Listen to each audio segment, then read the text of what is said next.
दुनिया की इकोनॉमी को अगर एक चीज चलाती है तो वो है ऑयल। ऑयल जिसके बिना प्लेन्स नहीं उड़ सकते, शिप्स नहीं चल सकते और इंडस्ट्रीज बंद हो जाएंगे। लेकिन एक बड़ा सवाल है, क्या दुनिया की सुपर पावर्स सिर्फ एनर्जी के लिए पूरी दुनिया की पॉलिटिक्स को कंट्रोल करते हैं? और क्या ग्लोबल कॉन्फ्लिक्ट्स के पीछे कहीं ना कहीं ऑयल की असली वजह है? आज दुनिया में हर दिन लगभग 100 मिलियन बैरल ऑयल इस्तेमाल होता है। Transport, shipping, air travel, factories, सब कुछ ऑयल पर डिपेंड करता है। इसलिए जियोपॉलिटिक्स में ऑयल सिर्फ एनर्जी नहीं है, ये पावर है। जिसके पास ऑयल सप्लाई का कंट्रोल है वो ग्लोबल इकोनॉमी को इन्फ्लुएंस कर सकता है। कोल्ड वॉर के बाद यूनाइटेड स्टेट मिडिल ईस्ट में सबसे पावरफुल मिलिट्री प्रेजेंस रखता है। पर्शियन गल्फ में यूएस नेवी की लगातार मौजूदगी कई एनालिसिस के अनुसार ग्लोबल ऑयल रूट के सिक्योरिटी से जुड़ी है। लेकिन कुछ क्रिटिक्स कहते हैं कि ये सिर्फ सिक्योरिटी नहीं बल्कि एनर्जी इन्फ्लुएंस भी है।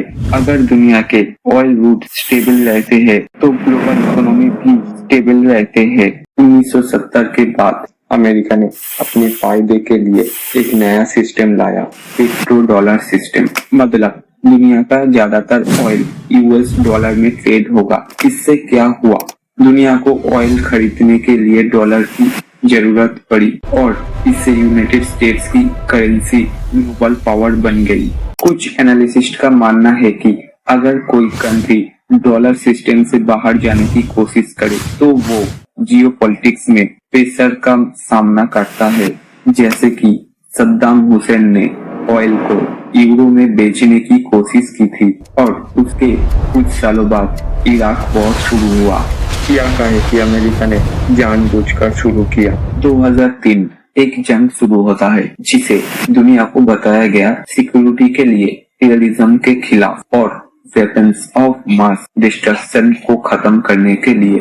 लेकिन सच्चाई क्या है? आज तक इराक में कोई बड़े हथियार नहीं मिले और यहीं से शुरू होता है सबसे बड़ा शक। यूनाइटेड स्टेट्स ने इराक पर हमला किया, एक ऐसे देश पर जिसके पास दुनिया के सबसे बड़े ऑयल रिजर्व में से एक था। तो सवाल उठता है, क्या ये जंग सिर्फ सिक्योरिटी के लिए था या फिर ऑयल और पावर के लिए? कई एनालिसिस्ट का सीधा आरोप है कि ये जंग स्ट्रेटेजिक कंट्रोल के लिए किया गया था, मिडिल ईस्ट में इन्फ्लुएंस बढ़ाने के लिए और ग्लोबल ऑयल फ्लो पर कंट्रोल मजबूत करने के लिए। और इस जंग का सबसे बड़ा निशाना बना सद्दाम हुसैन, एक ऐसा लीडर जो सालों तक इंटरनेशनल पॉलिटिक्स का हिस्सा था। लेकिन जब उसने इंडिपेंडेंट स्ट्रेटेजी लेना शुरू किया तो वो सडनली दुनिया का सबसे बड़ा एनिमी बन गया। 2003 में उसे हटाया गया और 2006 में उसे फांसी दे गई। कुछ एक्सपर्ट्स का मानना है ये सिर्फ एक डिक्टेटर को हटाने की कहानी नहीं थी बल्कि एक मैसेज था कि जो भी अमेरिका को चैलेंज करेगा या ऑयल पॉलिटिक्स में इंडिपेंडेंट होने की कोशिश करेगा उसका अंजाम क्या हो सकता है। ये वॉर अमेरिका के स्ट्रेटेजी और इकोनॉमिक इंटरेस्ट के लिए था, मिडिल ईस्ट पर कंट्रोल और ग्लोबल ऑयल पर पकड़ के लिए था। इतिहास में कई ऐसे जंग हुए हैं जिसके पीछे ऑफिशियली कुछ और रीजन बताए गए, लेकिन कई एक्सपर्ट्स मानते हैं कि असली वजह कहीं ना कहीं ऑयल था। 1973 का ऑयल क्राइसिस ने दुनिया को दिखाया कि ऑयल सप्लाई रोककर भी सुपर पावर को चैलेंज किया जा सकता है। 1991 का गल्फ वॉर और फिर 2003 का इराक वॉर। इन वॉर के पीछे ऑफिशियली रीजन था वेपन, सिक्योरिटी, टेररिज्म। लेकिन क्रिटिक्स कहते हैं कि oil war always in the background. आज की दुनिया में ऑयल बैटलफील्ड बदल चुका है। वेनेजुएला जहां दुनिया का सबसे बड़ा ऑयल रिजर्व है और आज वेनेजुएला का ऑयल अमेरिका के कंट्रोल में है। ईरान जो दुनिया के सबसे इम्पोर्टेंट ऑयल रूट के पास है और स्टेट ऑफ हॉर्मुज जहां से दुनिया का 20% ऑयल गुजरता है। और इन दोनों जगहों पर भी अमेरिका अपना कंट्रोल रखना चाहता है जिससे दुनिया पर बस उसका ही दबदबा बना रहे। कुछ क्रिटिक्स का मानना है कि जो देश यूएस इन्फ्लुएंस को चैलेंज करता है या इंडिपेंडेंट ऑयल रखना चाहता है वो अक्सर जियोपॉलिटिक्स कॉन्फ्लिक्ट में फंस जाता है। लेकिन दूसरी तरफ यूएस और उसके एलाइज कहते हैं कि वो सिर्फ ग्लोबल सिक्योरिटी और सिक्योरिटी बनाए रखने की कोशिश कर रहे हैं। लेकिन सच्चाई क्या है वो दुनिया समझती है।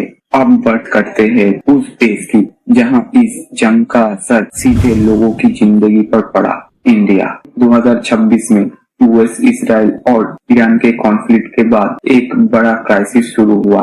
स्ट्रेट ऑफ हॉर्मुज में टेंशन बढ़ते ही ऑयल और एलपीजी सप्लाई रुकने लगी और इसका सीधा असर भारत पर पड़ा। खबरों के मुताबिक इंडिया में एलपीजी सप्लाई डिस्टर्ब हो गई। कई जगह गैस सिलेंडर डिले होने लगा। रेस्टोरेंट और होटल्स में शॉर्टेज शुरू हो गया। कुछ जगह हॉस्टल्स और मेस में खाना तक प्रभावित हुआ। और इसका वजह क्या था?